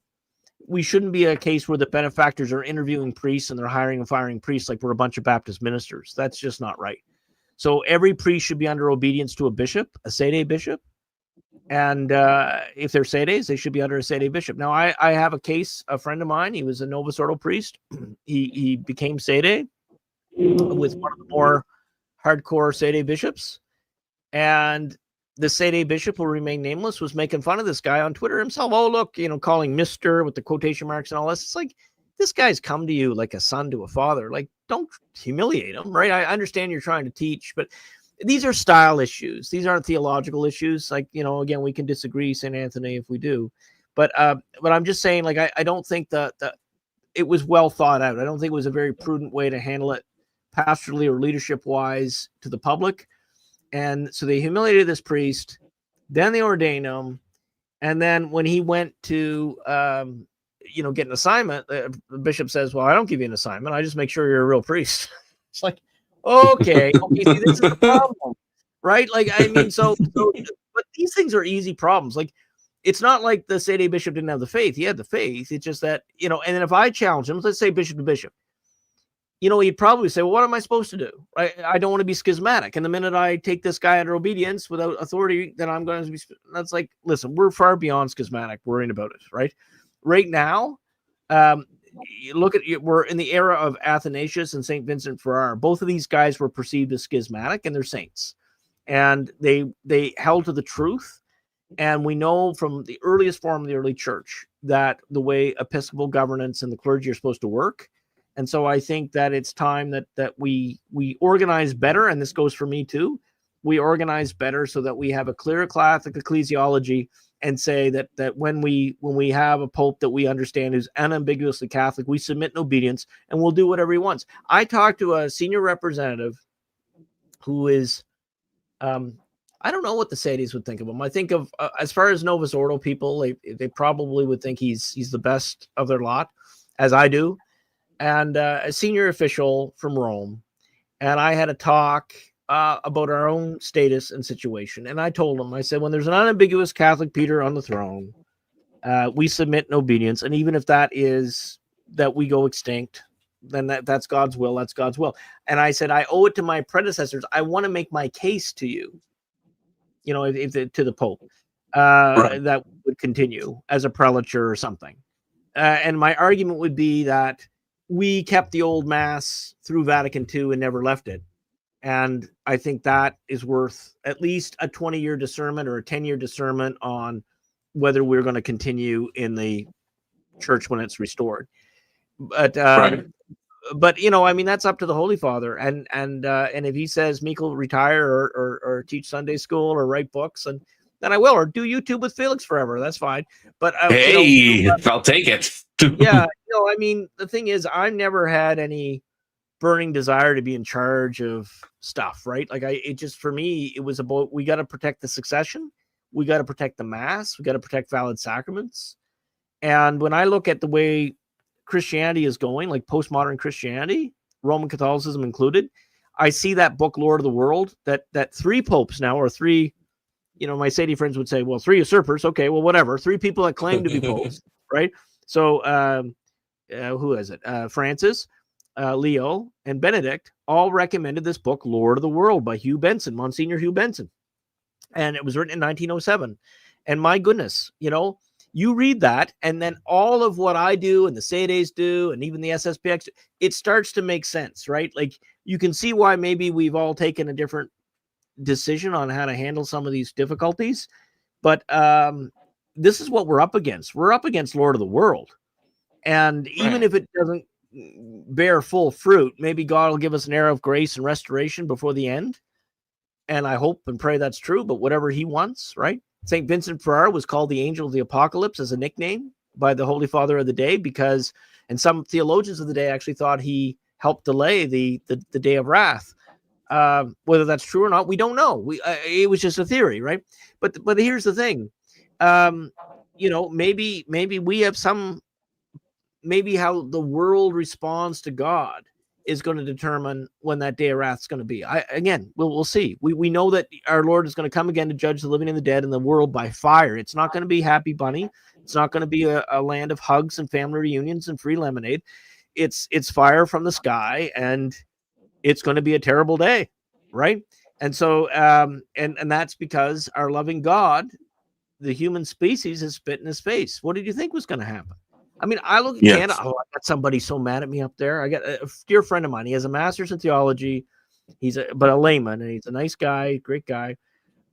He is so livid at me because I suggest the very real possibility that Canada has cursed itself, right? Because it is rejected God to such an extent, and it's in a death spiral of economy and future. And fertility's bottomed out, and there's no revenue. Like all their GDP is made up, and so when it flushes, it's going to flush hard. So, and I just pointed out, well, maybe if people went to church at more than 4% or whatever it is, and maybe if they gave God the honor that He's due, that you'd be able to get. It can't help us against our will. So I might be wrong about that, and you guys are free to disagree with me. I'm certainly not claiming any special knowledge, but I'm just saying, as an observer, yeah, I think that's what it is. And so I don't know if poor St. Anthony got his question answered, but yeah, no, I disagree with that. I'm actually, I'm closer to the Sadie position on a lot of things in SSPX, and then people will hiss at me for that. But it's just like, guys, it's not that I. Again, I'm pro SSPX in the sense that any group that's working for the restoration, and SSPX has been pretty good to me. The individual priests, I've only had one out of, 6 encounters, I guess. Only one has been sort of snotty with me. Everybody else has been respectful and want to co-work and understand different organs in the body, right? And then Acts 5, the lesson of Acts 5. If we're sincerely just trying to work for the restoration of the church, but we have disagreements on whether the defection happened at John the 23rd, or whether it happened at Paul VI, or whether it happened at Francis, I really don't think that we should be divided over that. We should be united over the restoration of the Mass, the restoration of Catholic ecclesiology. And I'm going to be bold here. I'm going to upset some more people with this, but it's what I do, apparently, Felix. I want in either in the Sede world or the retired Novus Ordo world to get up and call for a census of bishops and say, how many bishops on this planet, regular or irregular from the Roman definition, how many bishops believe in the 20 doctrinal councils, excluding all innovation to the contrary, and hold the Catholic moral praxis? And when you have that list, that's the list that should probably be selecting the Holy Father. And, and there's problems with it. I know I'm simplifying it, but, this is getting ridiculous. Catholicism needs a Holy Father. And then people say, oh, you don't believe Leo's Holy Father. Listen, I don't know, but I tell you, there's some dubium. There's a great amount of doubt about what happened with Francis and Benedict. Even if my Sede friends, even if they were incorrect, and I don't know if they're incorrect or correct, but even if they were incorrect about when the defection occurred, almost all of us, including some conservative Catholics that are still in communion with Rome, will say, Francis, jeepers, man, that was a big problem. Like he's a data point against the papacy. Right. So it's like, what do you do with that? And you can't speak about him. Yes, I can, man. Like he's He's awful. He was awful. Worst pope ever. Oh no, he's so holy and he did this and did that. Listen, I'm sorry. You know, I just want to do what God wants. I truly do. I don't mind being wrong. I'm not saying these things about Francis because I'm trying to be mean. I'm saying this because this guy taught a different religion than Catholicism. And why is it so hard for people to just admit the truth? We got a stinker. It happens once in a while. Over 2,000 years, we've had bad popes before, but typically they're bad in their personal lives. They don't mess with doctrine. This guy, he opened up a lot of can of whoop, and we're still putting it together. You know, it's nuts. It's crazy. Yeah. Yeah, no, I couldn't agree more. All right. Let's see where we're at here. So Father Haga says, that's why I'm slowly transitioning my Novus Ordo people to the divine worship missal that the Ordinariate uses. It's far superior to the Novus Ordo. Yeah, it's funny. I have a priest that has expressed an interest in joining me, who's in the Novus Ordo. But the problem is he's of advanced age and he's really scared of the Latin. And so, yeah, we're wondering what we can do as an exception basis, because we don't have ordinary use. We use there is a limited use of a vernacular mass for one low mass in English in two of our parishes that are sort of a bridge from the Novus Ordo to tradition. And most of the people that go to it eventually sort of migrate to the Latin Mass over time. So, and one of those two parishes, the English is probably going to cease. But again, there's debate about all of that too, whatever. But it's certainly preferable to the Novus Ordo. There's a whole bunch of problems with the Novus Ordo. I direct, folks to the Work of Human Hands by Father Cicada, and the greatest sacrilege by Father Watham. And it just, again, I don't mean to crap. Most of my priest friends are Novus Ordo, so we just agree to disagree, right? So it's what can we do, right? And again, I just try to plant the seed too. But at the end of the day, and again, I mean no disrespect to them, at the end of the day, people aren't willing to lose the rectory and the pension plan, right? So yeah, so they'll play along to get along, and yeah, maybe someone will just say the old mass when they retire. But I mean, again, we all got to face God. Me too. Our friend Saint Anthony here, my Novus Ordo priest friend. God. See, we can have choice words for me. I'm sure we can weasel one another. We can't weasel God. Weasel God. That's why I get a kick out of when some people are so vehemently hostile to me on X. It's like, guys, I fear God, right? Like you're hurling crap at me, and what hopefully all traditional share is I fear God. I'm not here because I chose to. I mean, I said yes, but I mean I wasn't here because I thought, oh, I have to be a priest and I have to do all this. I was in a Novus Ordo seminary 30 years ago in the JP2 era, finished it for the most part. I was one semester short when I left. And then I later finished off the courses. But the thing is that I left over obedience. And the obedience wasn't, I'll never forget telling my old archbishop, he says, obedience, what do you think I'd ask you to do? I said, your grace, I would follow you to the gates of hell and back. You're not the problem. I said, it's your successor. With my mouth, I'll be fired in 2 weeks after your retirement. And he looked at me and he sort of shook his head and he says, you're right. And I was right. And sure enough, his successor came in. They fired all the conservatives. And I was definitely tracking traditional, right? I was conservative. I wanted to add Orientum in Latin. They call it the Unicorn Mass, the Unicorn Novus Ordo Mass. But no, I would have ended up Sede or traditional, other traditional, and it causes problems in a Novus Ordo diocese. So, but what do you do? I mean, that's what I honestly believe. So I got to say to the Novus Ordo, it was funny because so the first time I left seminary of my own volition, my own decision that I couldn't promise obedience, and then the call never goes away, right? If you have it, And so I'm like, oh man, I have all this theology and I read about it all this time. And I was like, Lord, I know you wanted me to be a priest. And I let you down. I didn't take the cross of the persecution from the liberals. And I was sort of beat myself up. And so I got it into my head. I was in the Navy, the Canadian Navy at the time. And I got it into my head that I should be a military chaplain, because I thought, well, that solves the problem, because you don't have to do the public Sunday masses as a military chaplain. Typically there's it's sort of a different list. And so I could say a private Latin mass and basically do my work as a chaplain. And I thought, well, that'd be a great idea. And make long story short, they didn't want me at that point. Now, there's a lot of reasons why they didn't. So I was wanted as a diocesan, but I wasn't wanted in that role. And it was, looking back on it, I was like, the reason, and it's a story for another time, the reason was kind of really silly. It was probably wasn't the real reason they gave me. The reason, basically, I didn't want to do basic training again, right? Like I already did it as a reservist and whatever. I wasn't going to do it again. And I said, no, I'm not going to do it again. Oh, but it's chaplain based. I've already done it. I'm not doing it. And they say, well, if you're not going to be obedient to us in that, we don't want you. So, but anyway, I realized it was God's hand, because there was a whole bunch of cultural things I wouldn't have been a fit. I'm not the James Martin type, so let's put it that way.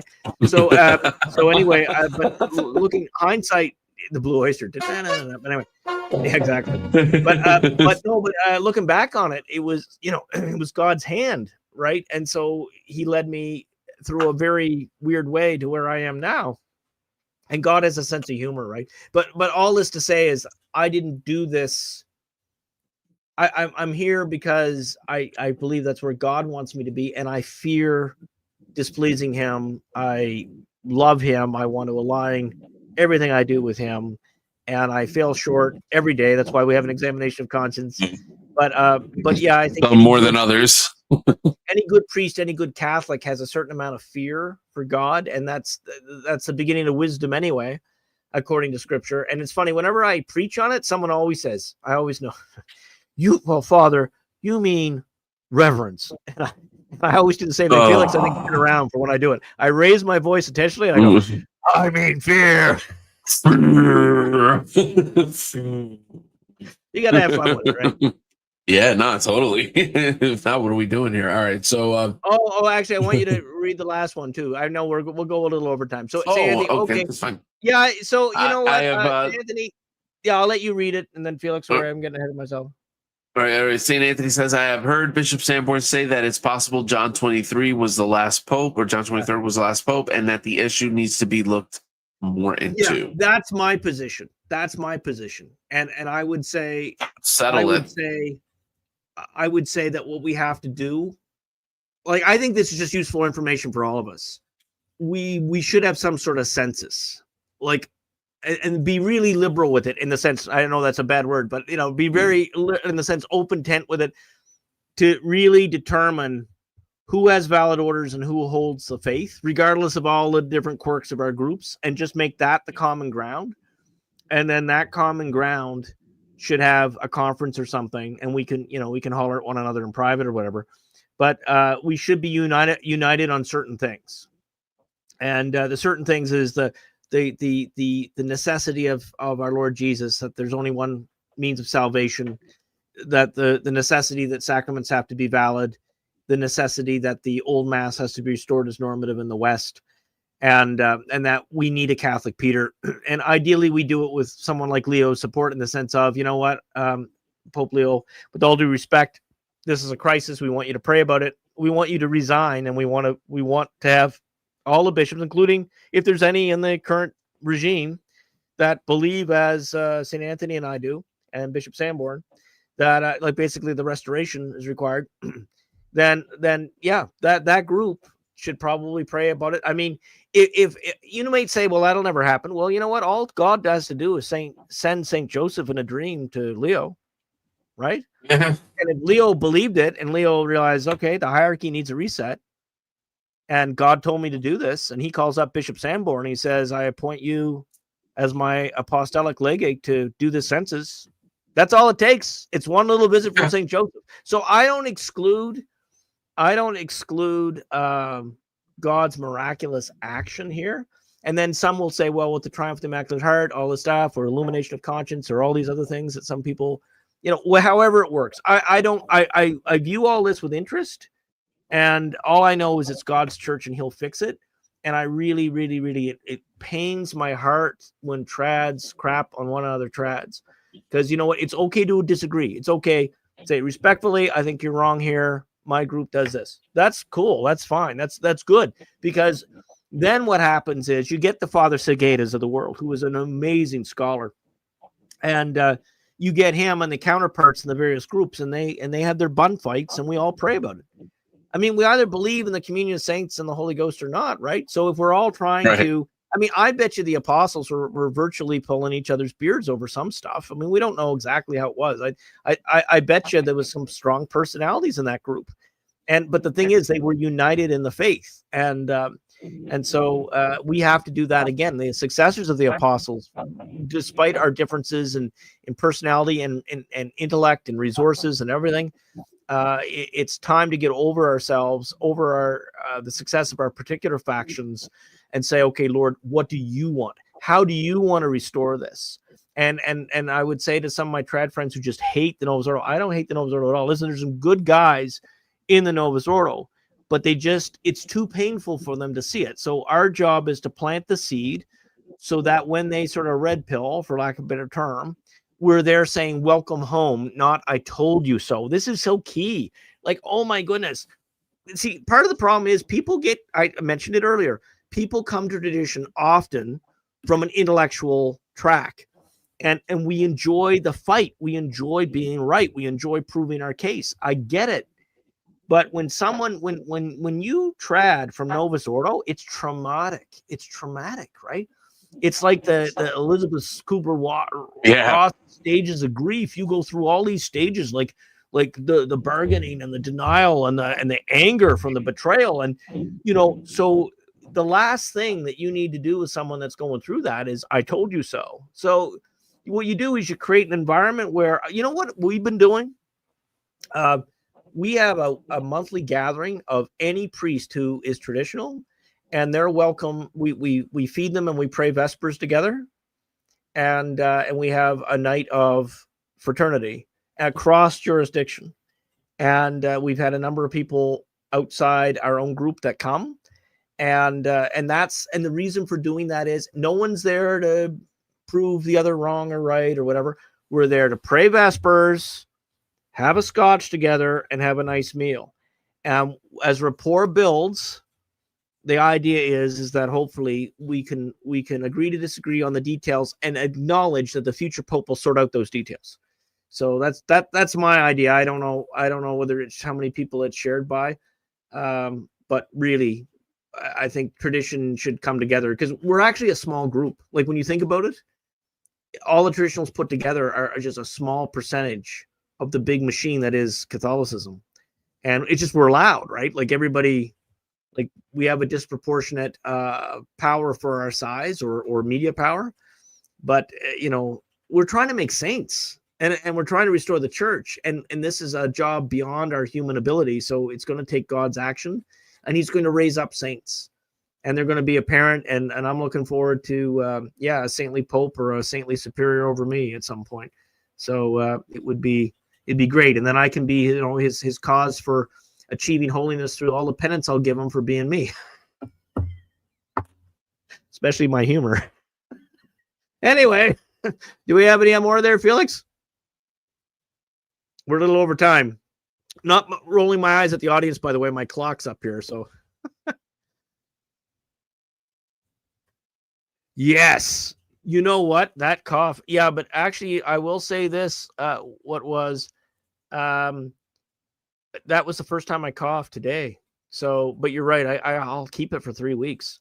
And I don't know whether it was dust or something, but we could blame the beer, but the beer isn't even that fuzzy. See, it's not sort of flat. Samuel Adams, if you're curious. By the way, Samuel Adams reportedly did not like priests. So I figured that, I don't know whether he made it to heaven or not, because I don't think he was Catholic. But if he did, by some act of mercy in God's favor, he will be happy to know that priests drink it on earth. Next one, Felix.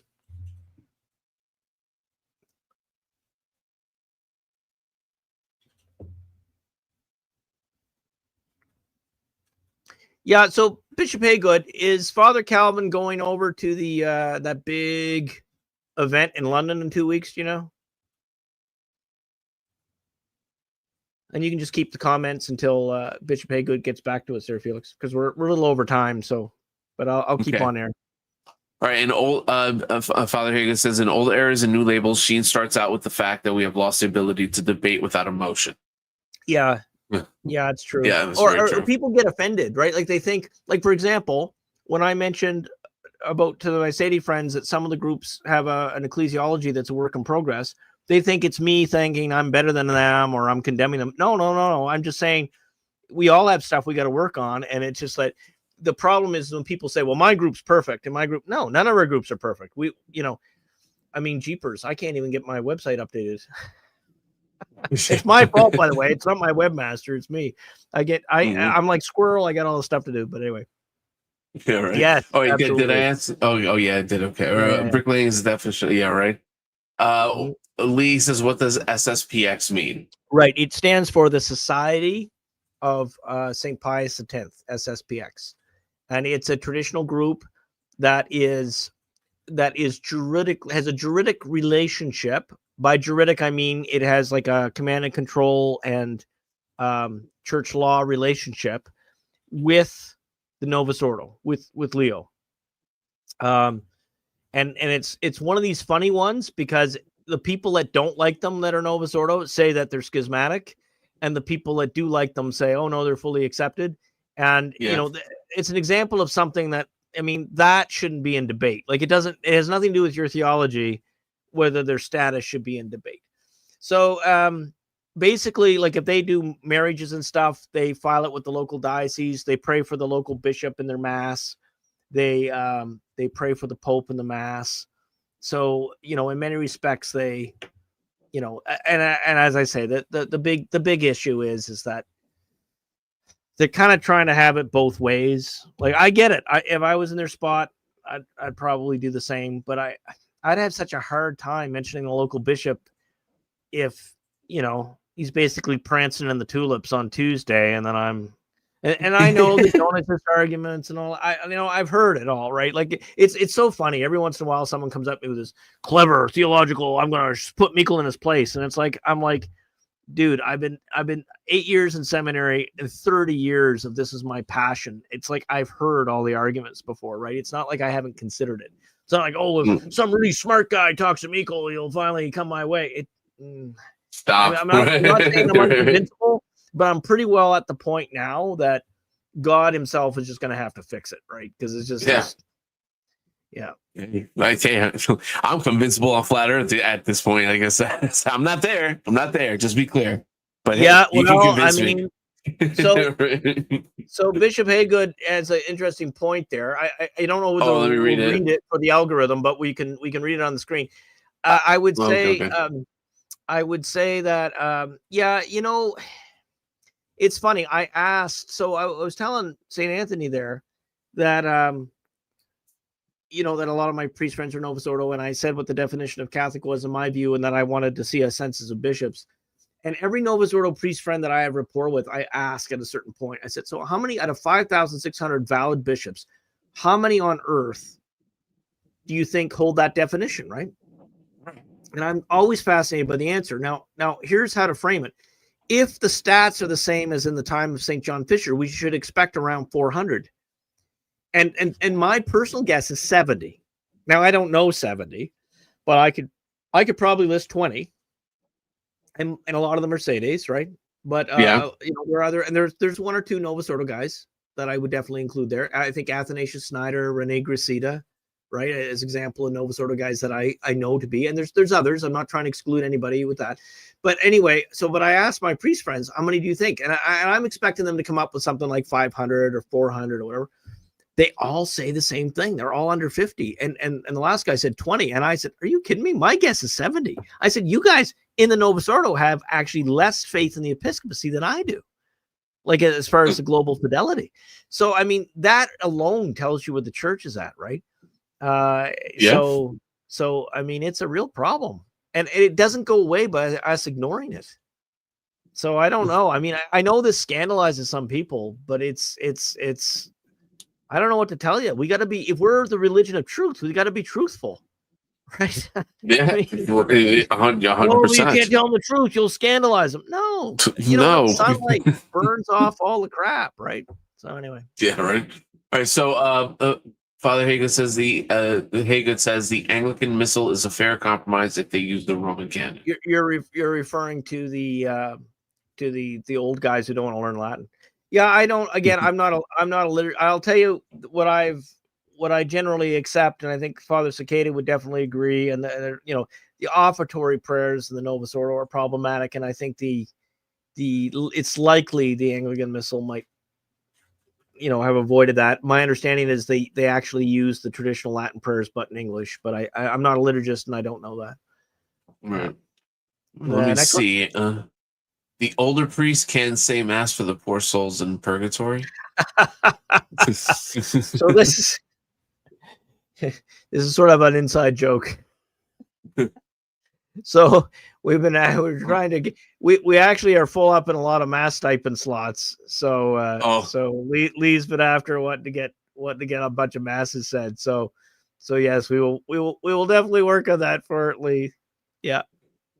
So Father Hago says, I was raised TLM and my formation was in TLM, so I've had to learn the other rites myself. Yeah, that's good. And as a Benedictine, we didn't do the Novus Ordo. Hey, that's me, right?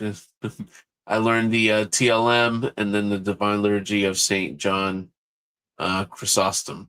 There you go. Right? Yeah. Okay. Well, I've never offered any other mass than the TLM, so it's it's kind of funny because again, if Leo offered regularity, there'd be all kinds of reasons why we couldn't accept it, but one of them is I can't say the Novus Ordo, so there's that. Yeah. Okay, yeah, next one.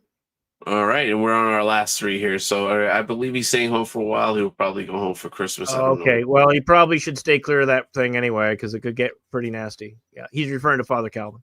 Oh yeah, that's right. Yes. And sad stat. Yes, it is. Yep. And the final one? Yeah, that is sad. All right, final one. They use the prayers pre-1921. Okay. Right. Well, guys, I really thank you for hanging out. We got, jeepers, we had 13 that stayed with us for the end, even though we ran a little late and we started a little late. So I thank you. We had so 20 much with us at some point. Did you catch that, Father? And I'm sorry to cut you off. There was like 20. We had like over 20 viewers at some point. Yeah, I think our record was like 50 live. We've had our record for replay. I think we have one with 1,400. But typically we get a couple hundred views, and then live we get 15, 20, and that's good. That's what we're they stack up. Felix and I are going to talk about how we're going to repackage some of this stuff and all that business as well. But no, we really appreciate, like, I would say too, I encourage people to comment, like when the video is over, like if you comment a lot, that helps the algorithm, and liking it. And I would say only subscribe if you really say, I'm going to watch them every week, then hit subscribe. Because the thing is that the way the algorithm works, it sends it to subscribers, and if people don't watch it when you get a ping, that tells YouTube not to share it. So that's why I'm never a big fan of, like, I don't ask people just subscribe if they like one show. Subscribe if you're going to watch more than one. And then if you like just one show, just hit like, and also comment. And it's okay to disagree with me, especially respectfully, like, and then just, well, as I see it. And, there can be a little bit of a dialogue there, and that's absolutely fine.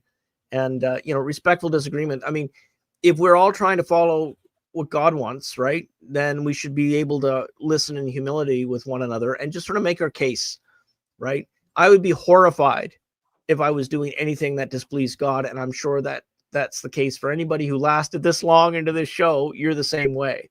We just want to please him. And we are where we are because we feel that this is the way that most pleases him.